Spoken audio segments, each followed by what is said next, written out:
So today, this morning, we're going to start off with a discussion with a panel of wonderful heritage professionals who will cover the topics that you can see there. And we'll later on be doing some discussion groups, so hopefully you've signed up for one of those.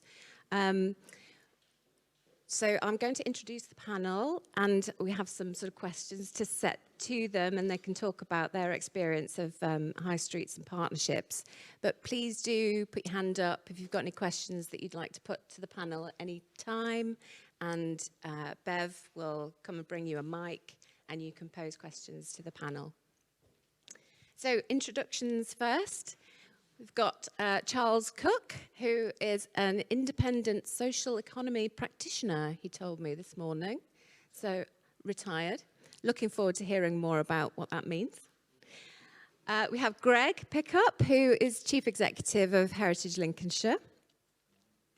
Sarah Harrison, who is a Conservation Officer. Have I got the right title? Principal Conservation Officer at Lincoln City Council. And we've got Carys, who is HAS Officer at Lincoln City, and Clive Fletcher from Historic England. So a fantastic panel for you this morning. I thought perhaps we'd start off by just going around the panel and asking them to say a little bit about the work that you're doing in the city, but also high streets in general, heritage-led regeneration, just to get your perspectives before we kick off with questions, if that's okay. Charles, would you like to go first? Just tell us a little bit. I will pass the microphone over.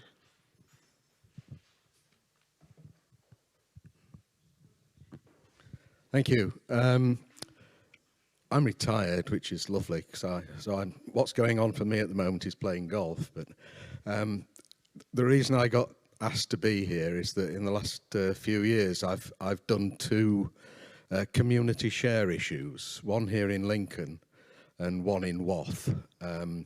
Wath is a small town, a former mining community in the outskirts of Rotherham, and a group of local people there had latched onto the idea that the Wath Town Hall, which was a Grade 2 listed mansion house, was redundant from the needs of the local authority and threatened. Its future was uncertain. And so they spent a period trying to figure out a future for this building with lots of consultation locally. Ultimately, they raised quite a lot of money, but they weren't able to get as far as doing a deal with the local authority. Until we had the idea of buying it. The first impression was that it would be too expensive, but actually it wasn't. And so we did a thing called a community share offer, and that raised a large amount of money with lots of support from other people, and they bought it. And now they are in the process of refurbishing, restoring, conserving this building. It'll be a long, hard road for them, and so everybody here who's got money should give them some so they can get on with it. But the key to that was getting the community involved through the share issue. The other one that I did here in Lincoln was a building of potentially less heritage merit. It's not listed. It's on Mint Lane, which is just off the high street. So it's not in the conservation area. It's not in the latest conservation action, whatever it is, zone that you're going to look around later. But it is 100 years old, and it was already in use, although council owned, as a community centre for mental health. The future of the centre was uncertain because we didn't know what the county council who owned it would want to do with it at the end of the short lease. And so buying it became another offer. So again, we ran a community share offer. We raised a lot of money. We got some grants from the National Lottery Community Fund. You see, I do know what it's called. It keeps changing its name. And that was bought just over a year ago. So it's now thriving, it's moving forward, and it's able to improve and get funding to restore that building as well. So those two things are the share offers have been absolutely crucial in doing that, and engaging the community in those share offers was the challenge that we had, and in both cases it was enormously successful.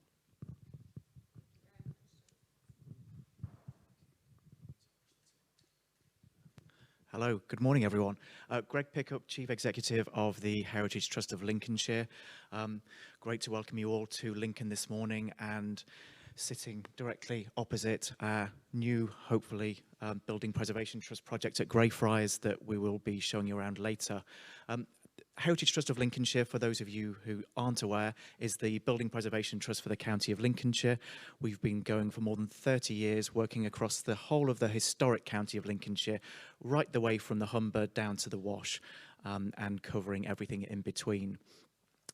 We run a whole range of education, outreach projects, community archaeology, and we've a long-established Building Preservation Trust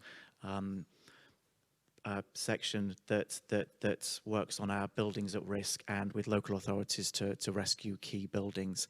In addition to that, we work with local authorities and funders to develop schemes that are area-based, and one of the areas of work that we've been focusing a lot of attention on recently is town deals. And Lincolnshire as a whole benefited from 6 of the government town deal schemes across the whole of Greater Lincolnshire, including 4 in the county council area, all 4 of which we have a part in and have, hopefully, subject to final sign-off, secured some funding towards. 3 of which are for area-based schemes in Boston, Skegness and Mablethorpe, and 1 of which is in Lincoln to support our work at Greyfriars, which you can see just behind the library outside. So we're in a stage in our development where we're expanding, working with new partners and looking at new funding. As Kelsey mentioned earlier, there's a huge amount of focus on high streets at the moment and huge opportunity for all of us, and we're keen that heritage is at the forefront of that. And with our reach across the county, we've been very, very lucky to be in on those conversations about what the future of towns looks like and how heritage can play a part in that. So that's a real focus for us at the moment, on top of which we have our standard kind of Building Preservation Trust work where we develop and run our own projects. The current one that we're working on that is completing as we speak is the Old King's Head, which is a 16th century former coaching inn in the village of Curtin near Boston, which we are excited to finally, after much pain during COVID that I'm sure you've all had on your own projects, will be opening to the public next week, with bookings available from the 4th of October at www.theoldkingshead.com.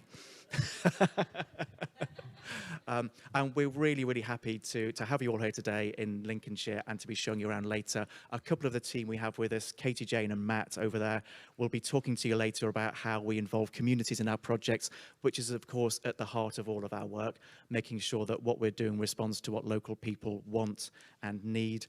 And possibly the most exciting thing about our next project, hopefully at Greyfriars, is that we are going absolutely all out to make sure that this is, despite being a very difficult, very highly designated building, a building that is absolutely as accessible as it possibly can be to the widest ranges of possible audiences, because heritage is for everyone and it should be for everyone, and that's the starting point. On that note, I'll hand over to Sarah. Hi everyone. Carys and I are here from City of Lincoln Council, and I think we're here because we're currently running the Lincoln High Street Heritage Action Zone, which I'll call HAS because it's too much of a mouthful. So this is a programme that is funded by Historic England, and it looks at working with partners to champion high streets and reinvigorate them. And we were super lucky to be one of the successful bids. It has 3 equal strands. It has physical intervention, community engagement, and a cultural programme. And our HAS area is the Lower High Street, and we were really passionate about this area. So when this grant scheme came along, we jumped at the chance. And there are many reasons why we chose this area. It's definitely underrated in terms of its heritage. Its heritage ranges from the Roman period, medieval, through to Edwardian and the Victorian eras. It's had a massive lack of investment compared to other areas of the city. It's one of our most culturally diverse areas, both now and historically. It was primarily built when the Victorian expansion of the city happened, and lots of people came into Lincoln to work, both from this country and further afield, and that is certainly true today. It's in the nationally the top 5 areas of deprivation, so it has real problems with high crime rates. It has issues with lack of investment, and so we thought now was the time to really bring this place into the wider sphere of what happens with heritage. Some of the key projects we're going to be working on includes the sort of restoration of shop fronts, and we feel that really helps to promote investment, increase footfall, promote that sense of pride in your area. We're looking at a various number of feasibility options for some of our key buildings, and that includes St Mary's Guildhall, which is a beautiful medieval building, and some repairs there. Central Market, which we're looking to invest to support its sustainable future as a sort of local produce hub and creative industries. Also the Barbican Hotel, which is this wonderful hotel recently listed. Thank you very much, Historic England, for that extra layer of advice. And again, that's had a business case for community uses, but will be a great part of the gateway into the city because it's directly opposite the railway station.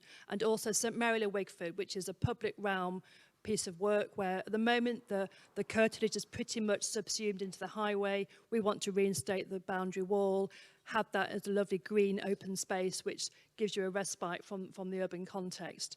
And so we're at the very beginning of that, but I think what's really important also for this forum is our community element of that, which I'll hand on to my colleague Carys. Thank you. Hi, yeah, I'm Carys. I'm the project officer for Lincoln's High Street Heritage Action Zone. And alongside Sarah, I coordinate and deliver our projects along the High Street, which Sarah's kindly summarised, and also to ensure that the way the programme is delivered and designed is in consultation with community groups and local residents of the High Street. And that's in the broadest sense from those who live, work and use the High Street. So yeah, I'm sort of speaking today a little bit about how we've incorporated community engagement in the design and delivery of the HAS. Just to sort of where we are at the minute, we've developed a community steering group, which is made up of local residents, community groups, the local civic trust, that's an opportunity for us to really understand what's valuable to the local community, what the community want to see happen in the area, and also to be a sounding board for our proposals and proposals that come in for grant aid, which has been really fantastic to have that clear forum for that conversation to take place, and to ensure that the mechanisms to then transfer that onto the programme board, which is the strategic body which oversees the delivery and manages the HAS, to make sure that those ties are clearly there and that the community voice is heard with it at a strategic level as well. So yeah, I mean, as Sarah pointed to, you know, with the bid going in for the area that we're working with in the Lower High Street, and the sort of social deprivation indicators that are there, I'm sort of stepping into a kind of well-established history of neighbourhood working.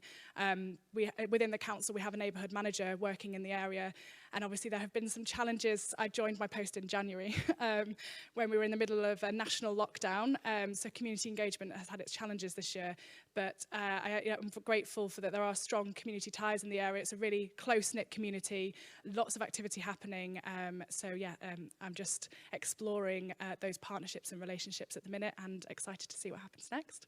I look forward to questions. Greg, thank you.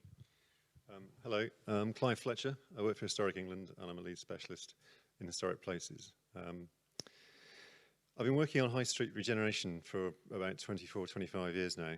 It's pretty much almost everything that I've done. It's always seemed to me to be the most interesting bit of what we do, although other people would disagree. My background's in urban design, history of architecture, and historic building conservation. So I'm a bit of a generalist, but with a fanatical obsession about high streets. I've worked for local authorities for about 6 years before starting to work for Historic England. And I worked on conservation area partnership schemes, heritage economic regeneration schemes, the joyously titled partnership schemes in conservation areas, which no one can pronounce, and mentored stuff with the HLF on THIs and THs. So it's a reasonably sort of broad amount of experience. But all of these are third-party grant schemes. It's important to distinguish that between the sort of more point grant schemes where people buy individual buildings and there are projects that happen on them, which the community can actually own. This is much more to do with dealing with third-party owners, shopkeepers, and for me, convincing that community, engaging that community is the most important part of delivery. Some of you will be involved in quite compressed timescales for delivery. For me, nothing else really happens unless you get the physical works happening on the ground, because the two are completely bound up together.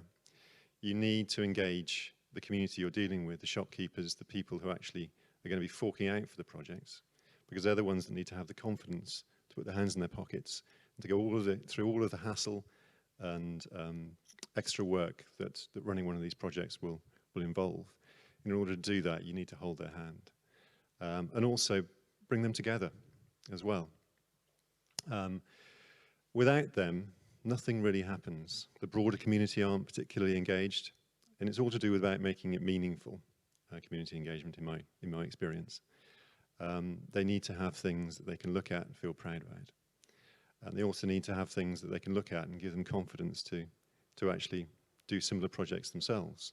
So getting the thing going, getting out, shaking hands, talking to people, knocking on doors, and speaking to individuals, and then forming a sort of coalition of people that through a combination of philanthropy and enlightened self-interest, I would say, and actual just selfish self-interest, want to actually get involved. Because this isn't just about a sort of broader moral good, this is about actually pounds, shillings and pence and the quality of people's lives and making things work. Thank you very much, Clive. I think I can testify to how fanatical you are, having worked with you on high streets. He definitely is.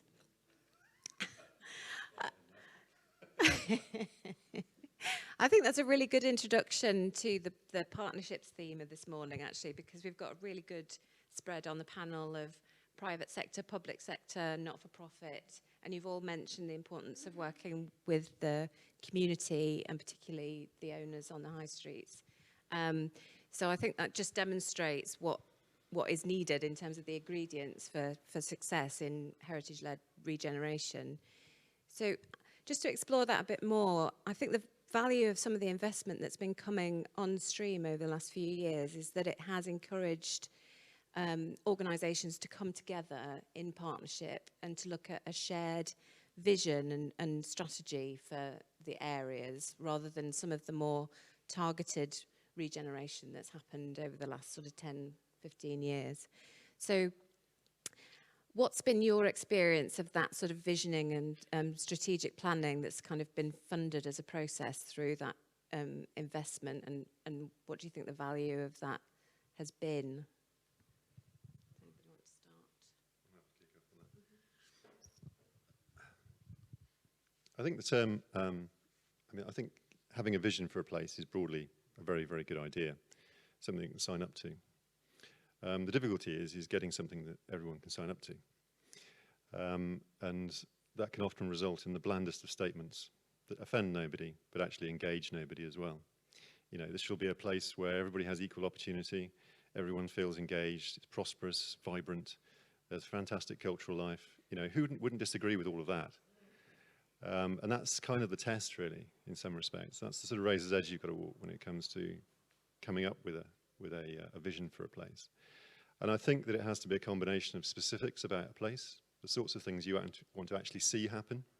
Like if it's got a marketplace, it becomes, you might think about taking traffic out of it, or heavily managing traffic, or getting rid of some car parking, or changing the balance between pedestrians and cars. you know, that's just an example. In addition to those broader sort of societal outcomes that you're looking for. So for me, it has to combine specifics with sort of broader stuff, which gives you flexibility.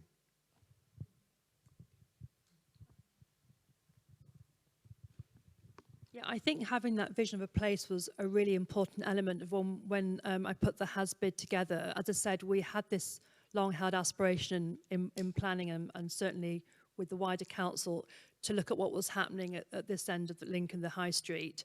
And then obviously it really helped being able to sort of pick out those key projects that would then provide that golden thread to take people down to that space and bring people this way because of the lack of connectivity. And certainly for us, plugging into the existing, you know, for a community that doesn't seem to have a voice, actually there are lots of people talking to each other, but maybe doesn't necessarily have that, you know, vehicle to have that wide, to have that amplified across the city. So I think plugging into that existing and giving those people a voice, we were very lucky. We just sneaked community engagement activity in before COVID hit that Kate at St Mary's Guildhall very kindly hosted.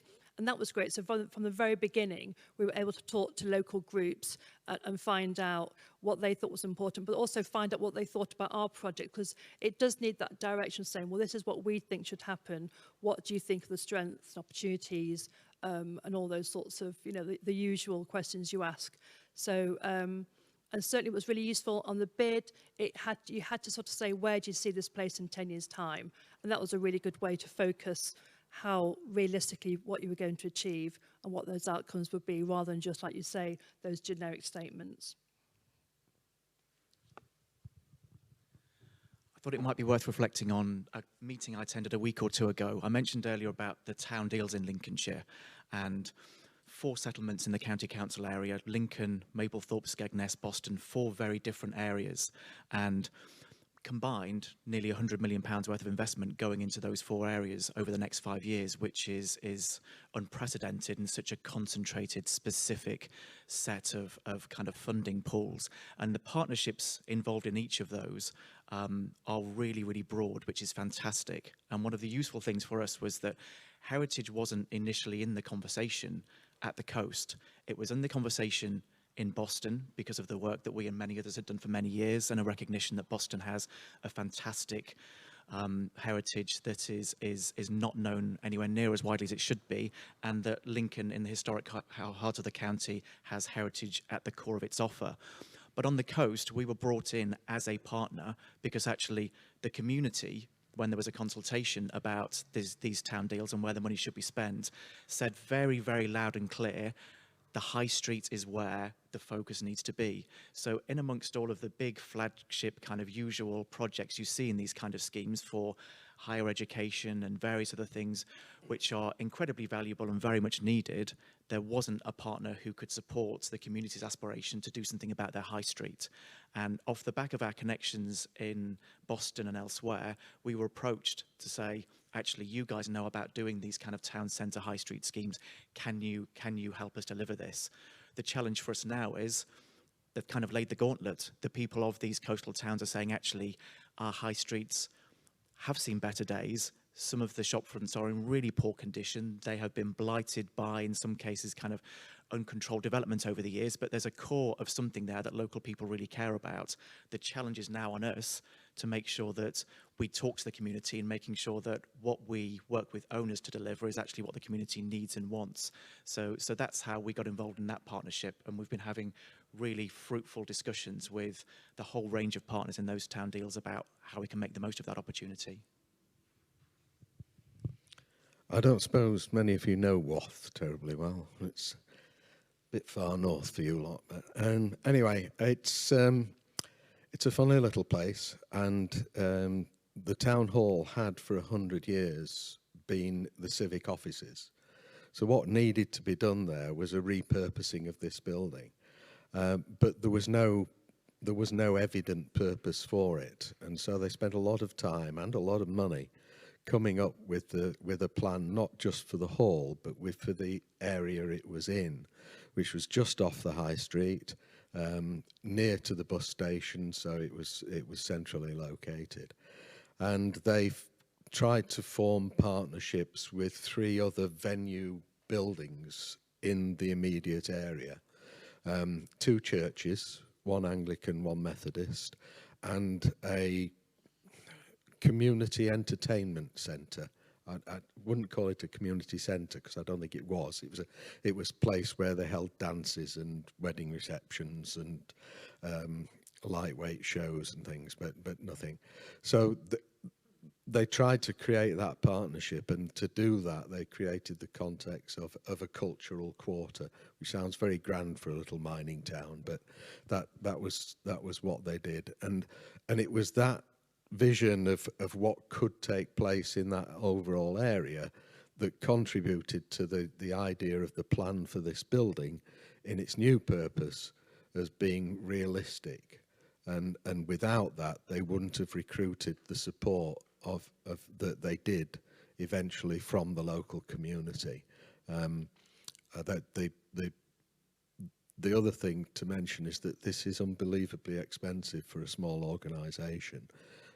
Starting from nothing, this group of half a dozen people raised and spent over £40,000 just to get to the point where they could apply for funding, where they could start a community share offer, researching the building, doing the community engagement, getting the plans drawn by an architect, getting a business plan written by somebody who knows about business plans, and all that stuff is all really expensive, and £40,000 was a hell lot of money for them to achieve over a period of 2 or 3 years that it took them before they could even contemplate putting a plan forward and making a bid for the building.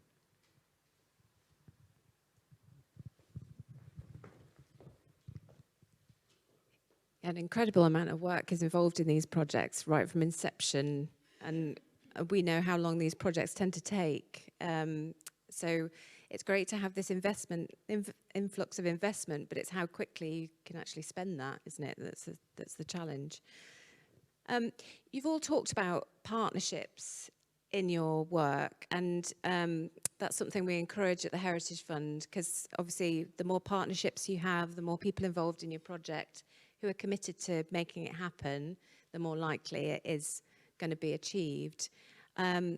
We've seen some great successes in that, but we've also seen some pitfalls involved in partnerships, particularly over the last year, because obviously organisations have been under a significant amount of stress, and their business plans and corporate plans have not turned out to be the right thing for this current environment. So I'm just interested to talk to you a bit more about your experiences of once you've created that vision and set a course, you've got your partners on board, what have been the sort of successes and pitfalls that you've experienced, and how have you sort of progressed from there?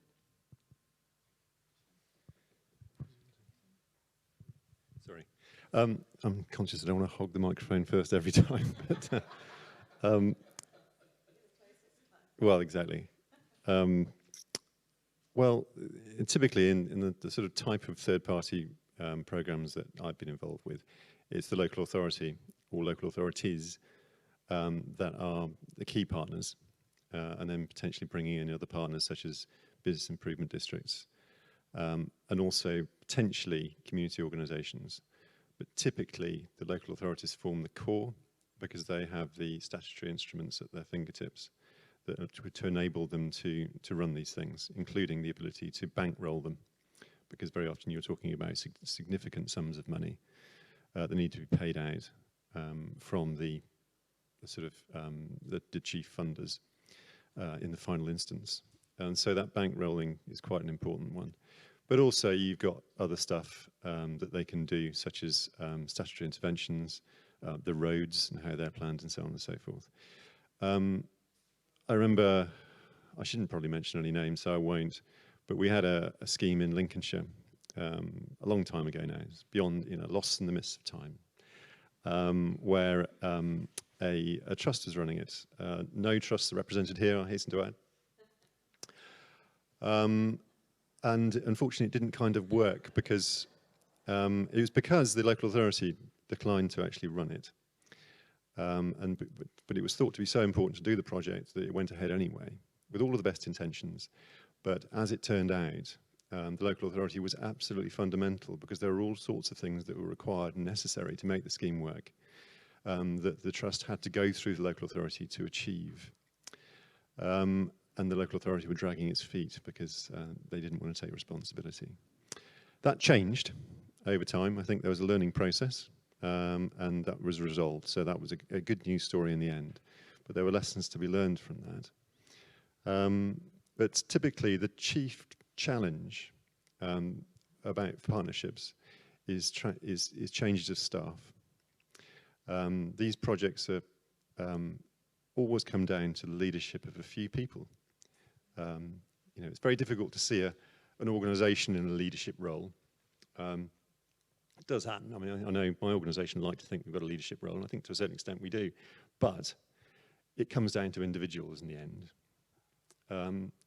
who inspire confidence. And if you lose those people, then you lose quite a lot of the impetus. And that's a key challenge when it comes to fixed-term projects, because people tend to depart towards the end of it. So there's a problem, and I don't think we've resolved it yet. Perhaps something to consider during the course of this day.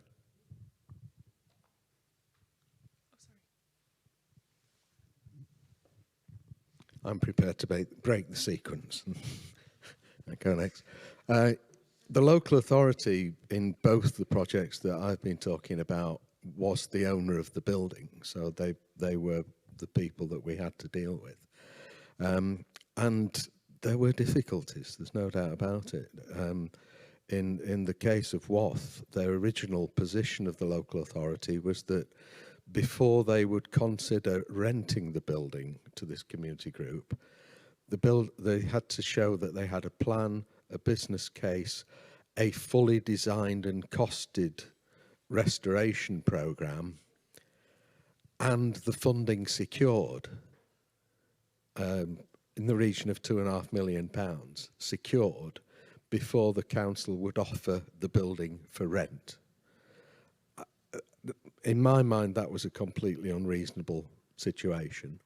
A deadline was set and not met, and so they marketed the building, and a proposal was put in based on that marketing. And at the end of that programme, the council accepted that proposal, subject to all that information being put in place in 6 months. And 6 months later it wasn't. It was just too big a task. I mean, securing £2.5 million was not peanuts, as I'm sure you're all aware. And so they put it back on the market.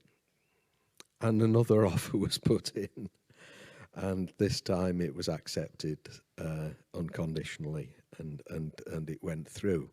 But that was an awful lot of wasted time and effort from a local authority that I felt should be cooperating in this. They were the people who'd abandoned this building, and it had been sitting redundant for about 8 years at this stage, falling apart. So we needed more cooperation there, but the local authority has its position. In Lincoln, the building that we bought was not from the city, but it was from the county. County council owned the building, and they'd been the... Yes, I'm about to say horrible things about the county council. And unless there's anybody from the county here, of course, in which case I shan't. The county council had been the landlord, because we'd been renting the building for 8 years before we bought it. And the only problem there was that they had they required a full commercial value in terms of selling it to us. And despite the fact that we argued as strongly as we could that there was substantial benefit to the community from what was going on in the building in terms of reduced pressure on health services, social services, for all the mental health support that was going on there, That was not recognised in the purchase price, and a full commercial purchase price was insisted on, which for a town centre property was quite high. Nevertheless, we met the target. But the other thing I need to say about that is, despite what I've said about the council in Wath, the position of the local authority in making a deal like that possible for a community organisation, the patience that is needed and the exclusivity that is needed is not necessarily available from the private sector. I've been involved in other projects where a building has been pursued from a private sector vendor, and that has fallen through at the last minute because another purchaser has come along and put in a better offer, albeit a slightly higher better offer or a slightly faster offer. These things take time. You can't raise six-figure sums of money within the community at the drop of a hat. They don't have it sitting in the bank, and they don't have people who will lend them that. Absolutely, although Key Fund were wonderful in terms of providing a small loan to enable the one in Lincoln, blended finance, part grant, part loan, and they were brilliant, just to mop up any shortfall. But the bulk of the money came from the National Lottery Community Fund and the community share offer. So the thing is that the local authorities can have the patience to do that. And certainly the county council, I have to commend them for the patience they showed in allowing us to do that.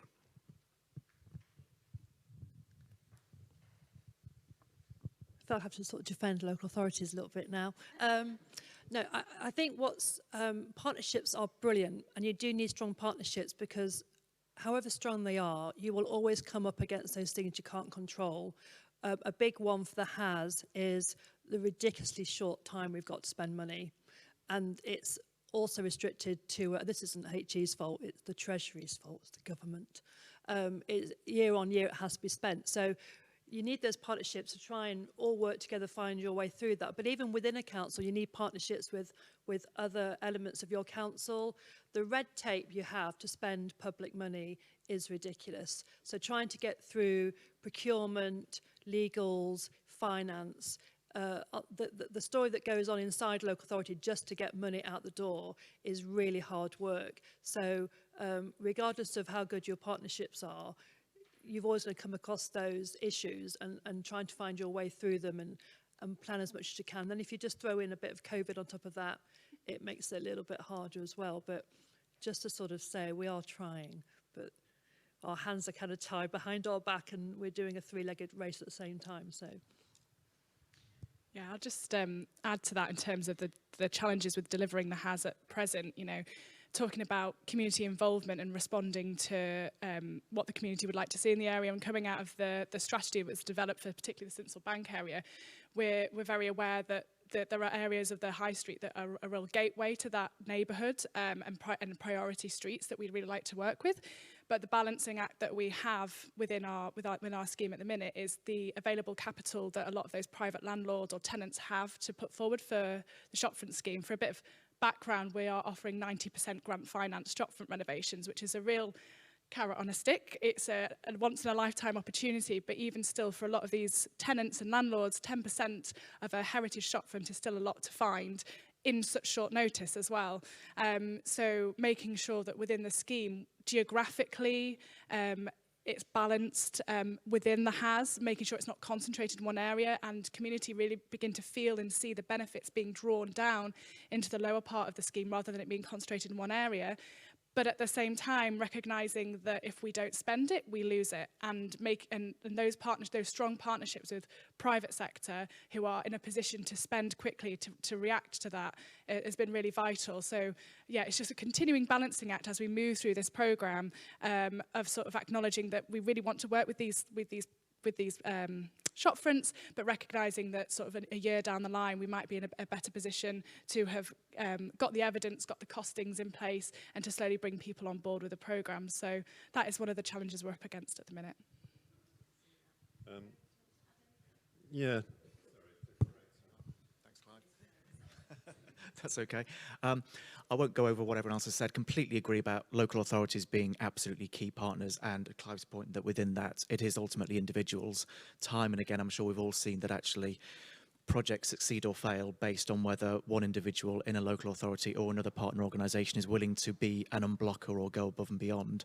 And fortunately for us, people tend to be willing to be kind of brought over to the heritage side, to the dark side, and and once you've got them, you can kind of call on them to make things happen. But on a more kind of on the ground level, one thing that we've seen through the pandemic, just in terms of our current building preservation trust with the B&B and the cafe in the village I mentioned earlier in Curtin, is just the churn in retail and in hospitality in particular at the moment is really affecting us, and I'm sure all of you as well. We have some really good, strong partnerships that we established a number of years ago to work with on this project in the community and with the likes of the RSPB, for example, who have a big reserve locally. We've been through 4 and counting operations managers on our B&B, and maintaining those relationships when you have such changes in personnel is a challenge. And I think that's a pattern that you see across hospitality, but actually across the high street, there's an awful lot of churn happening.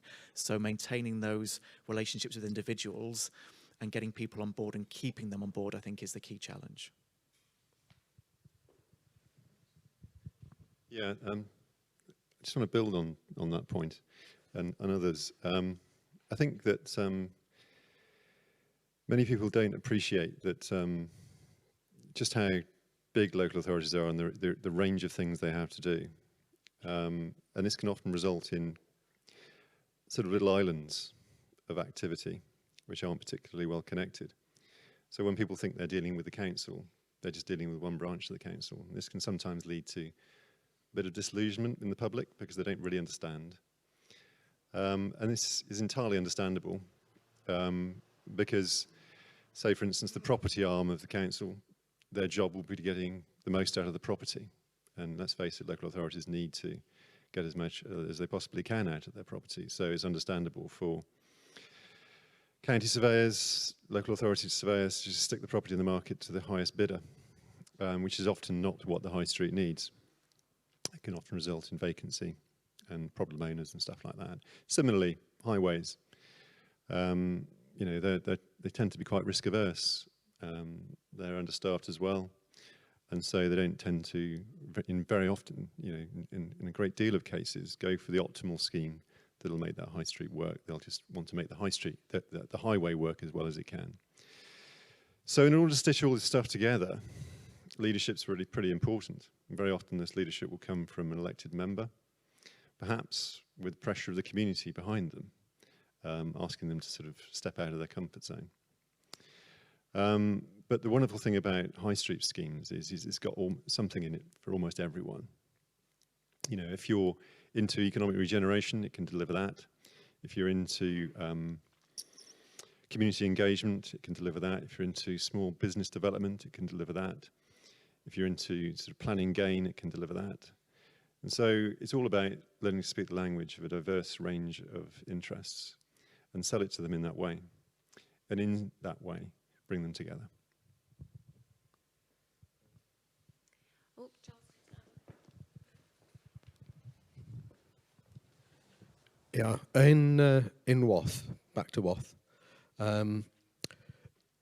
the community engagement of the share offer was a big factor in swaying the local councillors. When I first suggested a community share offer there, they said, "You've got to be joking. The people of Rotherham will not fork out to buy a listed building. It just isn't going to happen." But I persuaded them one way or another that they should have a go. And the Community Share Booster programme, which was running at the time, was very helpful because A, it gave us some money to design and run the share offer, and B, it offered to match whatever we raised in sale of community shares with grant. Well, with a matching purchase of shares is the way it worked. And so we did it, and we held these meetings with the local authority, with the people, and we invited people in, we produced one. And the local councillors turned up for the meetings to discuss the share offer. And when we asked the question at the end, who would be interested in buying shares, nearly every hand went up. There was clear enthusiasm for it, and you could see the councillors thinking, hang about, people want this to happen. Local people are interested in this happening. That's really important. We should do it. They raised £92,000 from their share offer from 150 shareholders, the large majority of which were local people. 5 were overseas. I'm not quite sure where that, anyway, 5 were overseas. But most of them were local people who saw the value of it. And that was a big factor in persuading the local authority that this was something they should do, because it showed the community engagement. The share offer we did in Lincoln had 99 shareholders, one short of a century, and raised, I can't remember, anyway, raised a similar amount of money. I think it was about £60,000.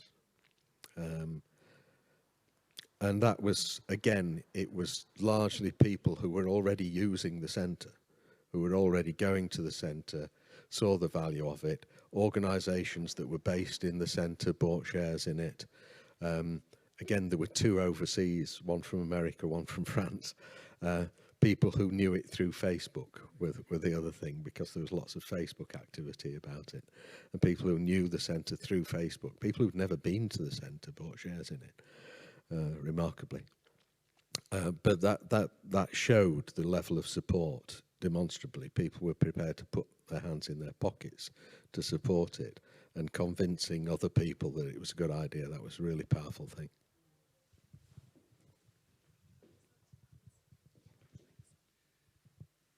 Thanks. Yeah, I just thought it might be quite interesting to add into the mix the sort of the design element of the HAS and how the programme nationally is designed. Because I was talking about sort of tight turnarounds, tight deadlines, partnerships, and avoiding that sort of effect of parachuting into a place and rolling out a programme over 4 years has been really sort of avoided by the design-led community involvement from Historic England in receiving this grant and in terms of the High Street Heritage Action Zone. So just for a bit of background for those who may not be familiar with a HAS, as Sarah did touch on earlier, but just to elevate on that, it's sort of 3-pronged. So you have the cultural strand, you have the physical realm and the capital strand, and then you have community engagement and involvement in the programme. So that's been a really helpful framework to step into when delivering this HAS, to make sure that all the different elements of that celebrate and encourage a kind of strong and healthy recovery for the High Street, particularly post-COVID. Obviously, we couldn't have anticipated post-COVID when the programme was rolled out, but obviously that's compounded some of the issues that High Streets were experiencing. So yeah, and myself, talking about a kind of golden thread sitting across all of these, can make sure that there is continuity and feedback on all of these different levels. So we have the cultural consortia who are delivering over the next 3 years cultural activities on the High Street in the public realm, and they're a sort of kind of commissioning body that's supporting local festivals and artists. You have the physical realm, the capital works and the built environment, and the projects that Sarah summarised earlier, and then the community engagement. It runs through all of that. So community engagement activities on the front line, but also community involvement in the kind of feeding back and strategy of the whole programme. So in terms of, even though we've only got 4 years to deliver, I kind of feel like I jumped into an already sort of moving and evolving sort of unit. It was unified in what it was trying to achieve, and all of these different strands worked together really, not obviously harmoniously, but to sort of create lasting legacy beyond the project. So that's a really exciting model, which I'm not sure how in other funding schemes how regular that is, but yeah, I've definitely, it's been really fruitful to work in that manner, and from initiation being involved in those kind of community-led conversations. Thank you. Just on that point, it's really useful to hear the experience on the HAS and reflect on how that compares to our experience of dealing more recently with town deals and levelling up funding. One of the really notable things about town deals levelling up is they're so heavily capital led. They have the same year-on-year targets, but actually one thing we've seen from government departments is that the allowance for revenue funding, which is where you do your community engagement, your partnership building, your discussion with the community, has been squeezed throughout the process. So we're now at the point where we've got some really significant budgets to invest in these places, but in some cases we're lacking the budget that we'd like to actually do the work to bring the community on board, have those conversations, work with them, put on the cultural strands, the activities, what are seen as the nice to haves, but are actually fundamental to doing this work properly. So I think that's one of the challenges that we've got, that we aren't quite as fortunate as with the HAS that you've had the ability to do. Sorry. Yeah, okay, Liz, you can have it back in a minute. I've been in this business for quite a lot of time now, and I've never understood why the public sector earmarks funding as capital or revenue. Is there a reason for it? Does anybody know what the reason for that is? Because I don't get it. I don't understand why that is. I'm sure there's some accountant that can tell me that. It creates barriers, and so does the mindset of the people who hand out money. I mean, the people I want to commend to you, National Lottery Community Fund, have been absolutely brilliant with us. Other funders, less so. Funders seem to fall into two groups. One is people who think they've got a limited amount of funding, so they need to make it as hard as possible for you to get it. And others who seem to think it's their job to help you with your application. And certainly in Lincoln, the lottery officer that we had was absolutely wonderful. I never got the impression that she wanted to do anything other than help. And right up to now, when we've just drawn down the last of the capital funding and we're on the last 6 months of the revenue funding, it's just been a joy to work with them. But they're not all like that. And I've worked in organisations that hand out grants and hand out loans. And I've seen this attitude all too often from people who think we've got to make it hard, because if we make it hard, then the deserving cases win it.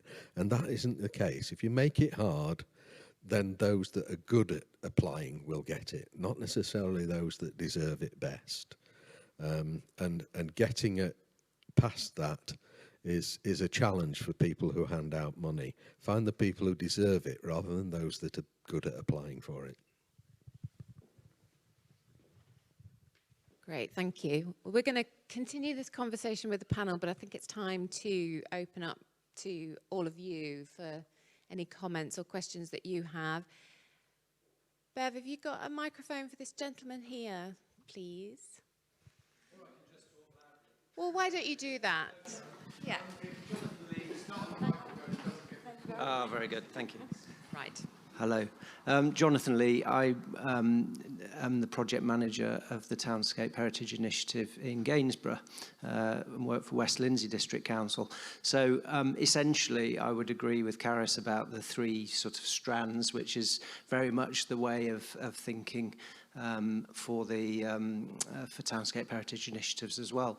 But equally, I'd agree with Clive that, you know, people want to see capital works going on and physical improvement in the environment on which to latch the other aspects.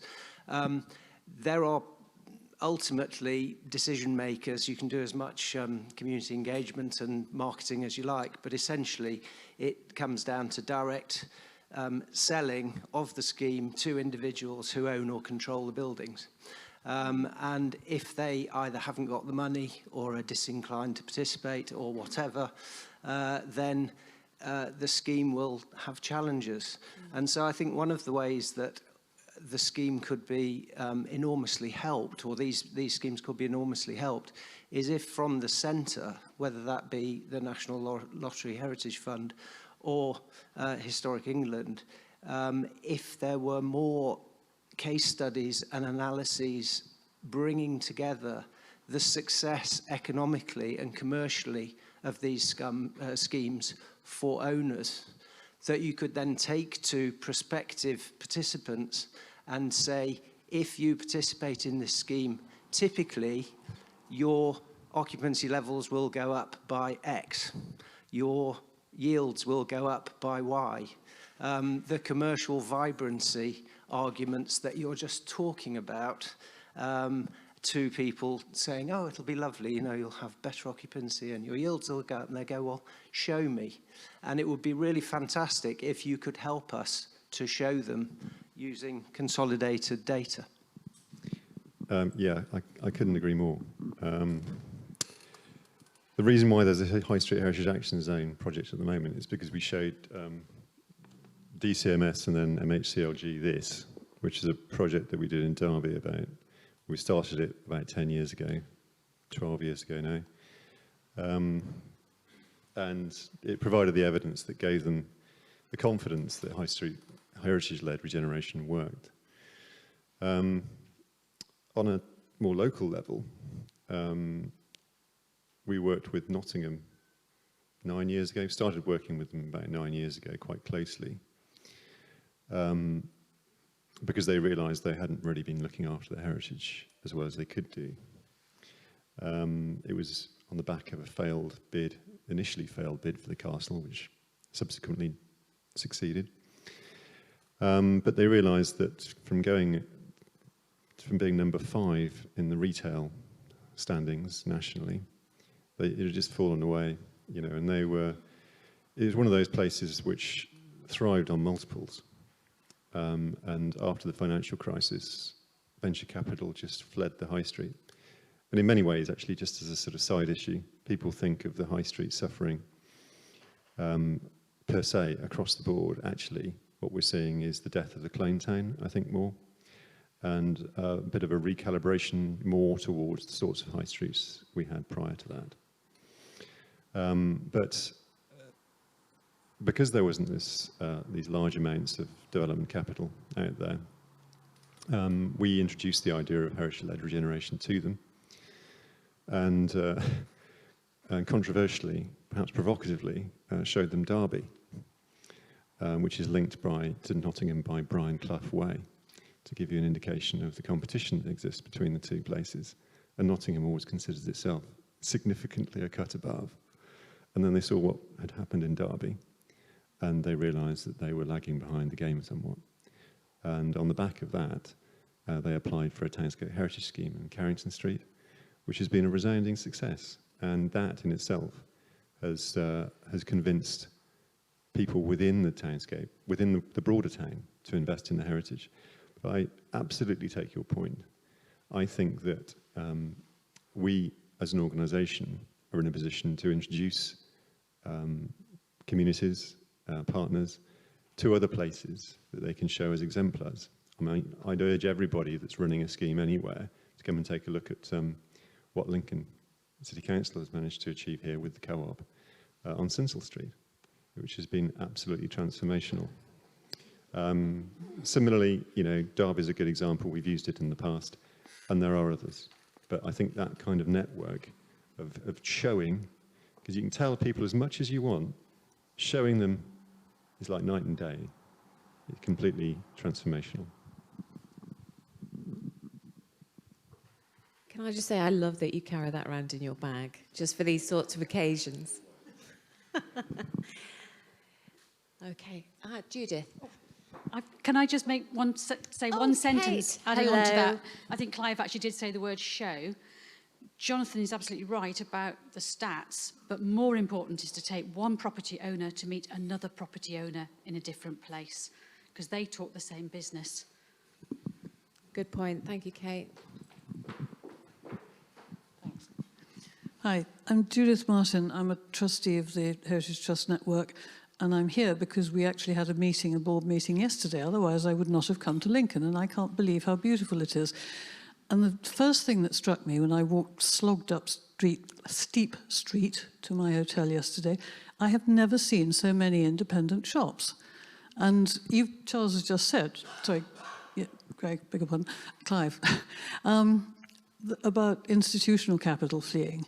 And where I live, we don't even know who owns the buildings often. You find out that it was a pension fund and they've sold it to somebody else. And I notice you've got a Debenhams here, which is in the High Street Has area, which I presume is empty like ours is. And I dug around and found that ours belonged to Surrey County Council. You know, it's quite surreal, these Russian doll ownerships and where they end up. And sometimes they're offshore and you can't get at them at all. And I just wonder, I do think there is a huge, I don't know whether it's a north-south divide, but I didn't know that Nottingham was a clone town, but most of the big towns are. And I simply don't know what is going to happen. I don't know how you manage to talk to people who aren't individual owners. We have one lovely shop on my high street had changed hands. It became a Jack Wills, which was all right. But they had water running down the inside wall of their changing room because it belonged to somebody else. It's listed. They couldn't do anything, the tenants. Nobody enforces it. And then Jack Wills disappears and it becomes something else. And half the time you don't know, you know, that they might be on the market and you don't know. The sort of level of clarity is so dire that I just wonder how high up, you know, maybe it's historic England and a has or something of the sort that has to come in from on high, because local authorities, in my experience, don't act. And I couldn't agree more that if you haven't got a local authority on board, you can't do any of this stuff. If they're obstructive, it just doesn't work.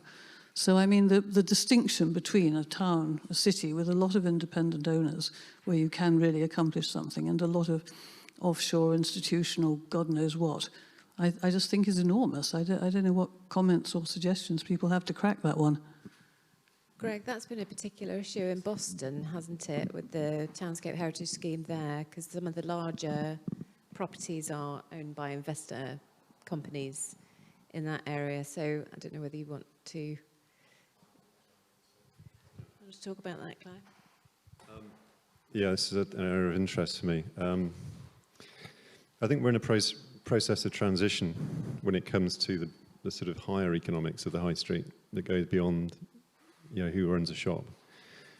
I think leases used to be 20-year leases. Now they're months, which, you know, they used to be for repairing. No, they're not. Buildings used to be owned by lots of little individuals, you know, smaller individuals. Now they're owned by corporations or funds. The particular problem that you highlighted there was pension funds. Part of the problem with pension funds is that there are punitive tax rules relating to their ownership of residential property. So they can't diversify the use of the property to include flats, for instance, which has a fundamental impact on the amount of money available to maintain that property, given the falling leasehold incomes for what is effectively the ground floor. So you've got an array of problems which are gradually starting to work their way out. I think the solution is either for the pension funds to offload as the properties become gradually more unviable and actually aren't contributing to their core function, they're actually probably taking away from it. Or the alternative would be for government to take action and perhaps create areas of relief for pension funds to actually own residential property on, for instance, high streets, in which case that would unlock a tsunami of investment. But these are sort of, you know, this is high policy and high finance, and it's got to work its way out somehow. I mean, high streets are enjoying a bit of a, I don't know whether you call it a renaissance, but a slowdown and a decline possibly at the moment, as people are starting to sort of enjoy going out, visiting the sort of quirky shops that don't have the high overheads of multiples. You know, nobody looks back wistfully at the afternoon they spent shopping on Amazon. But sometimes they have experiences in town centres which, you know, are memorable. So, yeah, I think it's all in play at the moment, all of this, is the slightly dodgy answer, but that's the truth of it.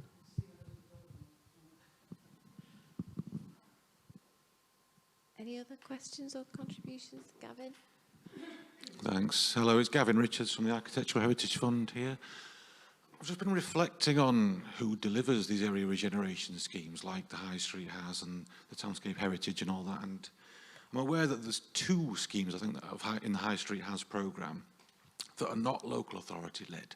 From what I understand, they've been delivering quite well so far. I know back in the Townscape Heritage Scheme, going years back, in Northern Ireland and Scotland especially, some of those were led by building preservation trusts and similar agencies, and they were pretty successful as far as I understand. And it made me just think about, I don't know, why aren't there more that are not local authority led? How did those 2 that are in the current programme get in there? I'm not even sure. I just made me wonder, I think some places are let down by local authorities that, you know, they don't have the skills or the capacity or the funding to even bid for some of these schemes sometimes. So that's maybe why some of these non-local authority agencies have stepped in. I guess it's a question for Clive again, really, but maybe for anyone, really. I mean, Greg, would Heritage Lincolnshire ever consider leading on a High Street Has, for example? Don't know what the answers are, just reflecting on that. They are leading on a Townscape Heritage Scheme at the moment in Boston, so that's a good example. I mean, I would just mention from the National Lottery Heritage Fund's perspective, there's a bit of a myth going around that we don't do Townscape Heritage anymore because we removed the programme from the website. But but we definitely still do those area schemes, and that's something you can apply for, and you can apply for as a partnership. We actually encourage partnership working in those schemes, and you can decide who your lead partner is. If it's the local authority and that's right for your area, great. If it's a not-for-profit trust, because that's the right delivery mechanism in your area, fantastic. So it's very much open as part of the large grants programme, and it's about an area telling us what works for you in your area and how you need it to be delivered. So I just wanted to let you all know that there's still that flexibility there.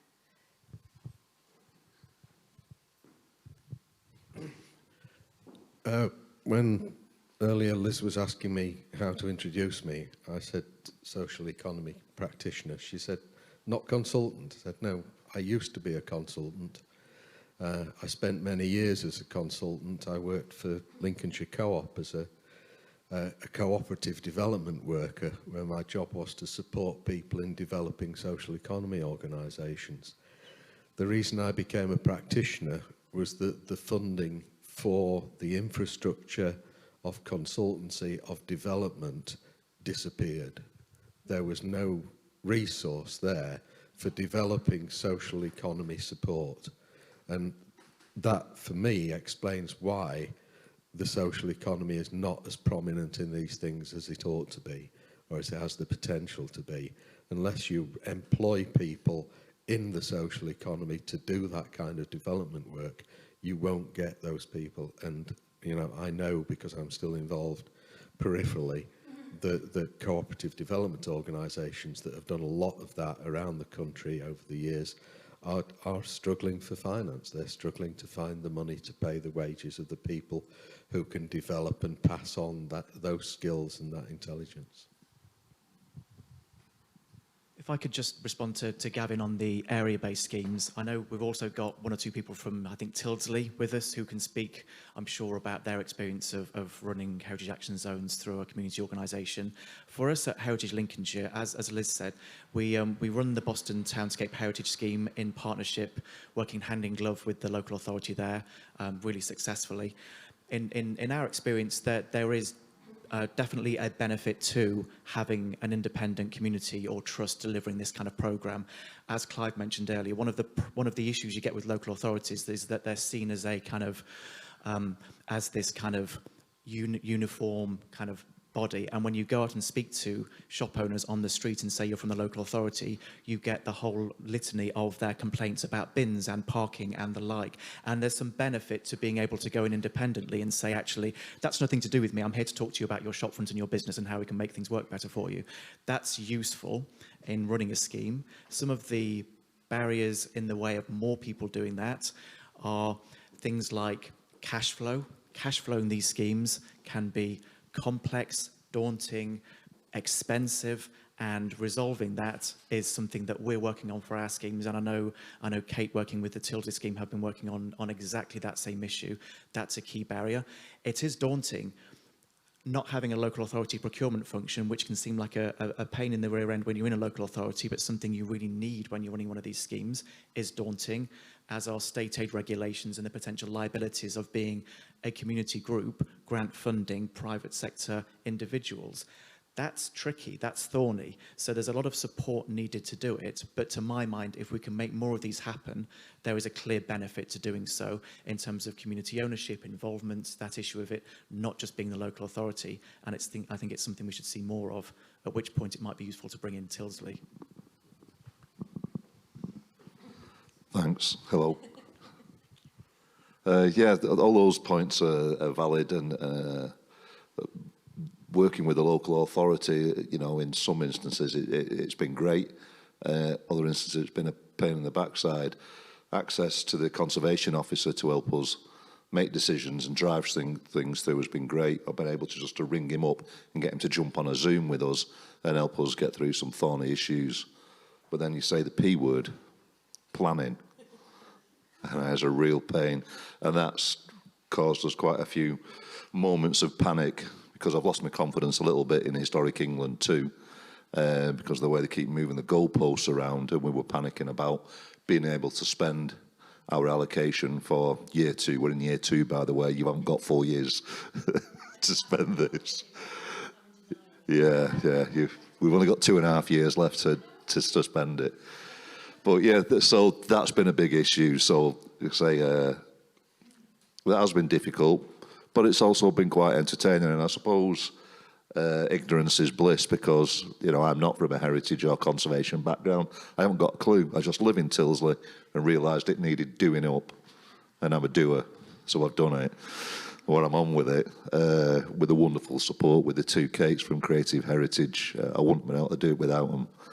They put their heart and soul into it. It's as if they're local residents too, and they believe in the town and they believe in the project too. I could go on for ages about all the downsides of it, but on the whole, it's good. You're quite right about community engagement too.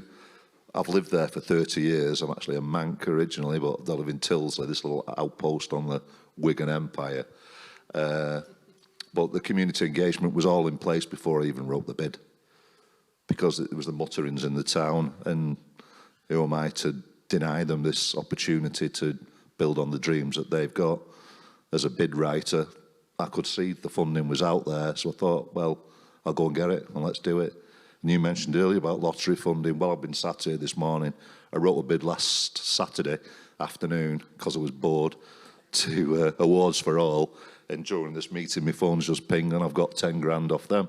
So you're right, the dosh is out there, and we can do stuff.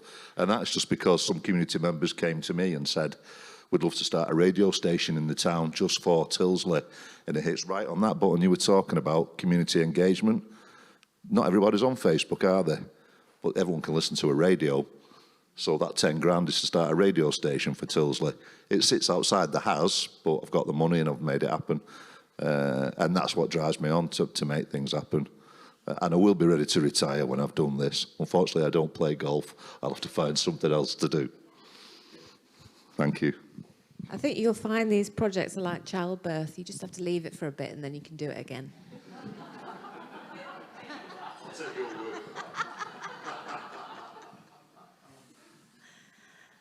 Okay, any other comments while we're still on partnerships? David? I just want to say about this often quoted thing that there's only 2 community-led high street houses. When I hear that, I often think, well, what about Coventry? But then I have to remind myself that Coventry is nominally a local authority, High Street has, but is being effectively delivered by Historic Coventry. And there must be, around the country, there must be many heritage trusts and development trusts playing a leading role in high street houses that are local authority led. And I think, going back to what Clive said at the beginning, is it, you know, the local authority can bankroll the scheme, they can guarantee it, they can do all that other stuff around roads and so on. So I think it's not surprising that it's the way it is, but that sort of raw statistic masks how much community involvement there is around the country. I think that's a good point. And coming back to the case study point, I think it might be worth highlighting actually those schemes that are being led by different types of organisation, supported and facilitated by the local authorities, but led by other agencies. I mean, Sarah, that's an interesting point about local authorities and their kind of future role as the challenges grow in terms of their funding and what they're able to deliver directly and what they might in the future look to facilitate. Do you think the role of local authorities might change in these type of schemes over the next few years? Well, we have no money, so we won't be doing that. I think that, I don't know, it's a local authority is great because it has lots of people who do this all the time. So it does take, and God, if it's a headache for us, it must be a real headache for people who don't do it all the time. I mean, I hated it. So if someone take this on and did the bid writing, I would have been more than happy. But, you know, this maybe grows a person, so that's lovely. I should never do it again. And childbirth, no. Yeah, I think local authority is there. I think it would be great to not have this perception of, oh, it's exactly what you said, Greg. I go to meetings and I get asked about bins or highways, and that's county council, not me, or trees, because I'm a conservation officer. So, but I think what we need to realise is that local authority is part of the community, and I think having it seen as this distinct power that sits apart is wrong, and I think we need to be working more to sort of integrate ourselves. I think we've done that with great success down Sitzel Street because we have an office down there, someone who is dedicated. We have an interpreter who's employed by the council. So I think it's us being part of that bigger picture, not necessarily leading, but more partnership working, because I think you do have a real resource there that can be used more in these sorts of places. And I know the people in this room who have dedicated their entire careers, looking at Wendy, to this sort of thing. And I think that would be a great loss if we didn't carry on supporting people and having that one. If we do need to lead in terms of having all that infrastructure with procurement and legals, etc., then that's great. But I think it's been part of a bigger team. So hopefully there will be a future for us if we're all still employed. But, you know, hey-ho.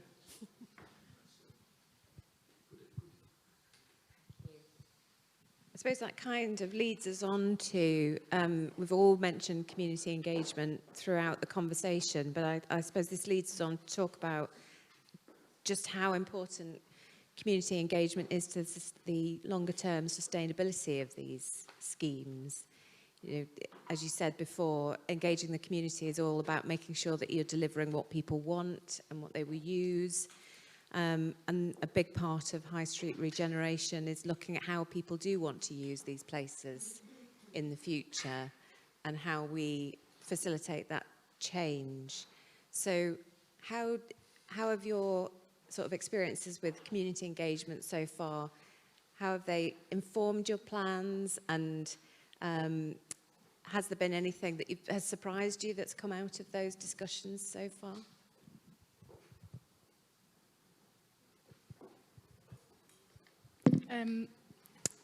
Nothing that's come up that's been surprising, and I think that's through early consultation that took place before I sort of was arrived in post. At the point when the bid went in, there was early consultation around what buildings were of value to the community, what the community wanted to see happen in the area.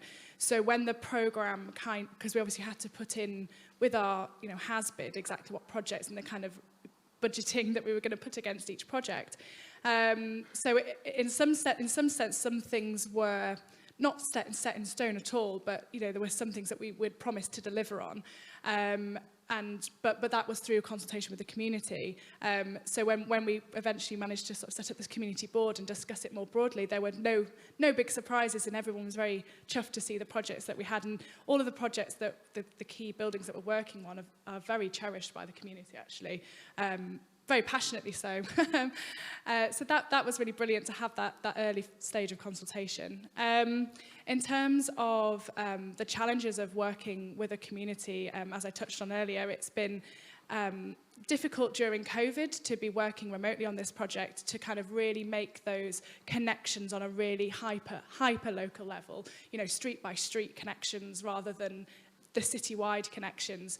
But as I sort of mentioned earlier, I'm really grateful that I'm coming in at this through an established kind of framework of community working. As Sarah mentioned, you know, we have a neighbourhood manager working in the area and all the connections that they've already established through various neighbourhood boards over the years, so I was able to sort of tap into that.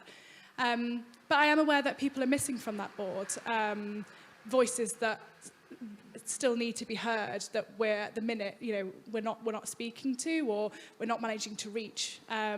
So, you know, the challenge of the next few months is to make sure that we're constantly reflective over the voices that we're listening to and the voices that we're hearing, and within the kind of constitution of that board, we're making sure that there is flex in there to continually invite and reflect on who is represented.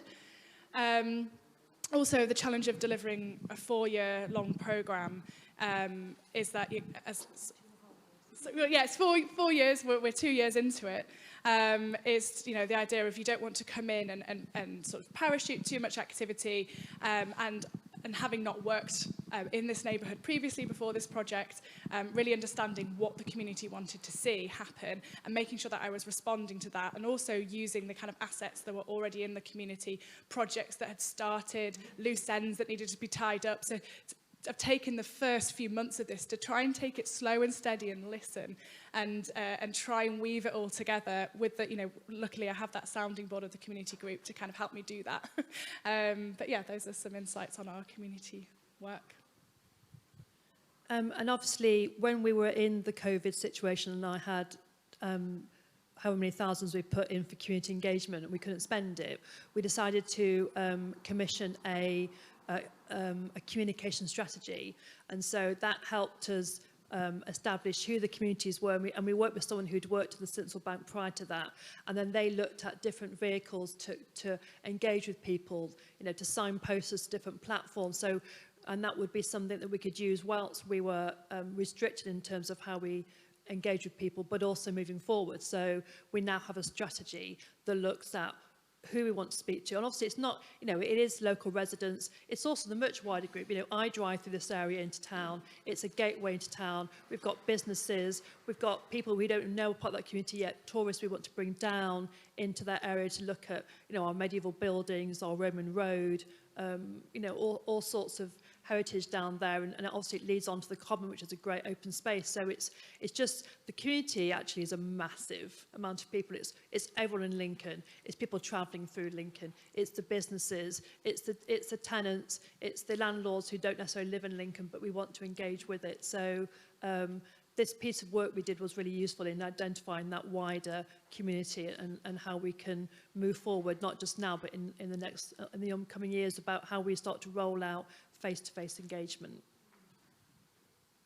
I could just quickly add to that. Sorry, just to tap onto the end of that.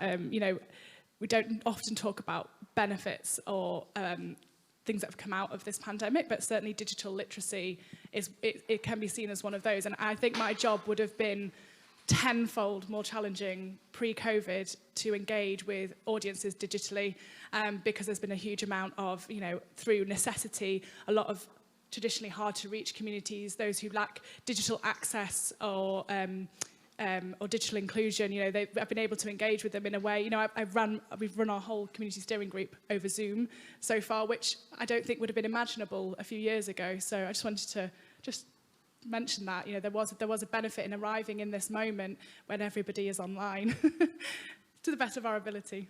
Sorry. Thank you.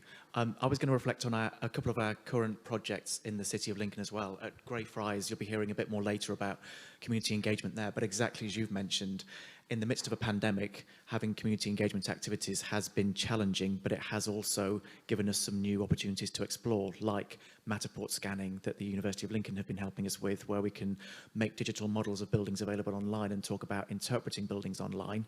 The key takeaway for me, though, on community engagement for our own property that we're developing is it's not just a nice thing to do and something that ticks a box for the funders. It's actually good business, because unless we do that work, we don't know that our business model is going to work. So it's absolutely fundamental. The second point is there's another building that we're looking at as a potential future project also in the High Street in Lincoln. And one of the ideas that we're really excited about is if we can make the business model work where part of the use is able to subsidise a shopfront being made available as a kind of pop-up meanwhile type use, very much on the kind of urban room model that Historic England worked with on the Townscape scheme in Nottingham, as a space that can be made available to the community, where we have certain partners we're already identifying who we know will want to make use of the space, but that actually we make it open to the community to say, tell us what you would like to see in this space, and we will program it and enable it and help make it happen, rather than be too prescriptive about it. Yeah, now that we've got a bunch of shareholders in both places, in Lincoln, the shareholders are pretty much engaged in the centre. So they were beforehand. 85 of the 99 shareholders were already engaged in the centre. So they're pretty secure. In Wath, it's a slightly different kettle of fish. There are 150 something shareholders there now. It's keeping them warm in a period where things are not going as exciting as it might be. I mean, they've been a year now mending the building, doing the roofing and the windows and the heating and the electrical installations, all this stuff that needed lots of money spending on it before you could open the door. That's it. Keeping those warm is important, but it's also important to keep warm the people who were potential occupants of the building, the users of the building, the people that were going to bring the revenues in to make the building sustainable in the long term. Community groups, community organisations like CAB, Credit Union, a child's nursery, an art group, all these people who said, yeah, if we've got this building, we'd like to use it. Well, okay, a year on from getting it, they still can't use it because the heating ain't fixed yet. But it's getting there, and it's keeping them warm, and it's keeping exploring those things. And it's hard work, but you have to keep at it. I'm just conscious there's 10 minutes left of this session now, so I just want to open it up now just for any question anybody might have. Kate, do you want to go first? Thank you. My question picks up on Carys's point about those groups who are not represented on steering groups and project boards, which are younger people. We hear so often that young people are the future, they are the future custodians of our heritage. But when it comes to our high streets, they're now. They're the current users of our high streets. And I wonder how many high street houses and townscape heritages actually have younger people involved in decision making and programme design in a really meaningful way. Maybe it's something to pick up in the discussion sessions later. Yeah, do you want to hand the microphone over to Matt, actually? Because Matt, you've been working with a youth board in Boston, haven't you? Yes, hi, I'm Matt Benny. I run the Boston Townscape Heritage Project on behalf of Heritage Lincolnshire. And in answer to the question, in a meaningful way, not currently engaging young people. And it's a problem. And that's the thing. It was in our programme design and a specific outcome in our Boston Townscape Heritage Project. We launched a youth ambassador programme, partnering with the local community volunteer service in Boston, engaged a number of young people within that about 2 months before COVID hit. And the idea was to develop that group and get them on the grants panel to make those decisions regarding the scheme. Retaining that sort of level of engagement was difficult during that time. You know, we had the initial members of the youth group, some moved out of the area, some gained employment because they were unemployed, and maintaining that sort of constant sort of flow of young people within the project was very, very difficult. So at the moment, it's something we are trying to reinvigorate as part of the Boston Townscape Heritage Project, because we definitely would like to see that happen, but it is very, very challenging. I think, like people have said, engagement pretty much needs to be consistent and persistent through the life of a project, whether that's the property owners or whether that's the wider community. You have to keep at it constantly. Any gaps, and people will soon lose interest in the project. And that's something, you know, with our youth group, we've been unable to maintain, and then dragging that back again is again very difficult and very challenging. I'm Katie Jane. Do come and talk to us, by the way, about this very issue. I'm new to Heritage Lincolnshire, but carrying on from what everyone's been saying with community engagement, never underestimate how much work is going to go into it, how much you need to plan for it, and how much you need to continually invest. But also consider that it isn't one size fits all. And certainly in terms of engaging young people, you've got to compete with Game of Thrones. You've got to compete with Breaking Bad. Why should they care? And if they haven't got the capacity to spend a great deal of time in a large project, break it down, bite sizes. So you're still engaging them, but they're doing, the importance is keeping them coming back, not keeping them. So come and talk to us anyway about that, but it's just something that I've noticed in these projects. Thank you, Katie. Question here? My name's Tom Lonsdale. I've travelled 90 miles to get here from West Yorkshire. I chair a community trust that was formed to take over asset transfer of a listed building, which we've now just secured a very, very large community fund grant. And I'd echo what was said about the helpfulness of the officers in the lottery. It seems to me that I'm fascinated by the conversation. Conversation is always about words, and I'm intrigued by the words that we're using, and there's always been debate, particularly around this notion of community, whether it's consultation, which was the old-fashioned word which we threw away, participation, and now engagement. I'd offer, instead of all of those, ownership. Ownership of place, some physical ownership of individual buildings, but most important, ownership of place, which actually is not something that you need to encourage people. It should be their right by living there. They're going to remain there. Consultants come and go, local authority staff come and go, but the community is always there. So they should own the place and the vision for the place.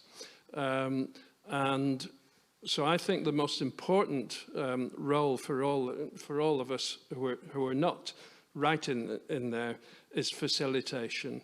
And without inspiration, there's nothing to facilitate, but inspiration can come from anywhere, and usually is most fruitful if it's the product of multiple engagement and exchange.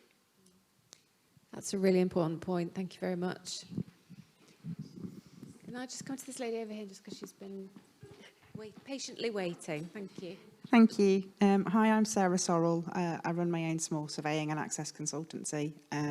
Been hugely fortunate to be appointed as independent access consultant on Greyfriars, which is an awesome project that I couldn't have imagined being involved in.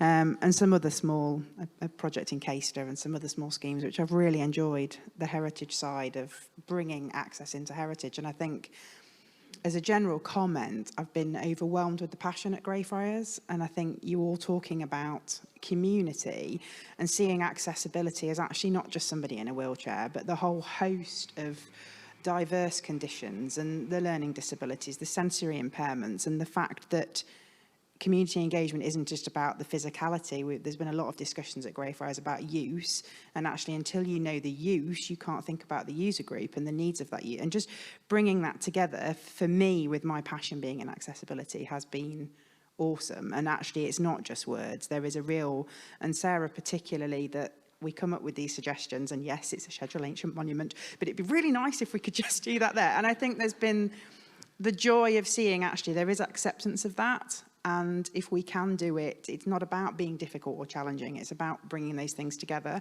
And I suppose just listening to Katie and Matt talking about involvement at the stage, clearly you want the scheme to be accessible. You want the design process to capture that.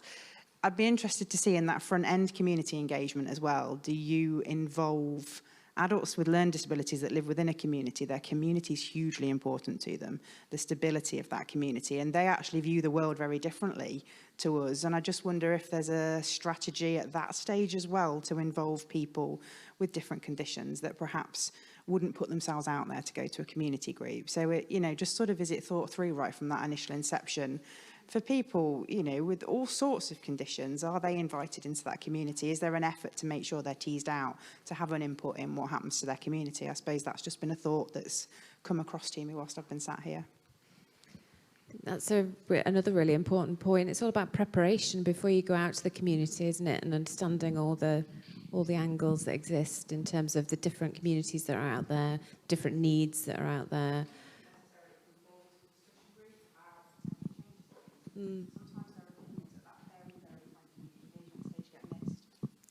Yes. Thank you very much. Okay, I think we're at time now, but I just want to thank all of the panelists for joining in with that discussion, because it's been really fascinating morning. Thank you all very much. And there's an opportunity now to take those themes a bit further in the different discussion groups that you've signed up to this morning. So will you join me just in a round of applause for the panelists, please?